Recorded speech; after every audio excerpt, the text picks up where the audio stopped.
That's a great ability. Now you're a man, you have left childish things. What do you reflect on?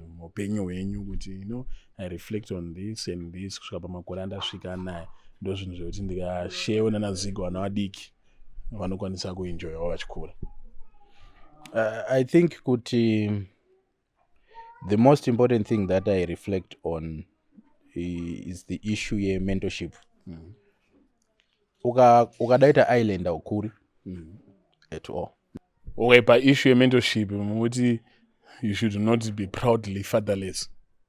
Hakuna zvinhu zvakadaro. Because you know what? You learn from what you are taught. You learn from the experiences of those who teach you. Those who walked before us. Yes. Osho. Saka you realize kuti pese pamupanda ita mkonyo nichinzi ukadai unofana kudai.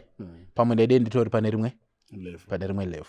Saka you realize the more you grow, the more you listen now and learn. Then the more you mature. Mentorship inofana kungoita ku gospel here, ku business ne politics. No, life. You need a mentor. In general life. In general. Problem ndekuti vanhu panonzi mentorship, people have an assumption yekuti unofana ngone a specific person wauri kugara uchiteerera. No. Do you know kuti mu life ukaanalyze vanhu chaiko? Unenge uchitomentiwa nemabehaviors asiko. Unotomentwa nemabehaviors asana. Saka iwe chaunofana kuzisanja kuti inini you have a vision. So if you have a vision unozotoda kuenda uko. Saka unotarisa vanhu vasvika kwauri kusvira kuti kusvika. If you can get access to those people, talk to them, listen to what they say, you grow. I would do that. Njatsvaga mentor wangu anenge ane musoro ndombomentwa. Andina. Sparks. Sparks umenta inini. Sparks ane zvaanondimenta, like Sparks is married.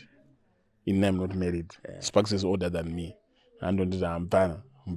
Anondimenta uchi direction iyoyo. Asi zvimwe zvacho ndinotomenta wacho. Saka arikutokumenta. But kwete kuzoita spiritual father wangu. Apa tutaura zvamenda, hatutaura zva spiritual father. No, mentor wangu inoona ndinaye angari Gambakwe. Pardon Gambakwe. Gambakwe media. Andimse. Ndono Gambakwe. Andimse. Asi romwemveza nonyepa ere stress. Nonyepa zingedzo.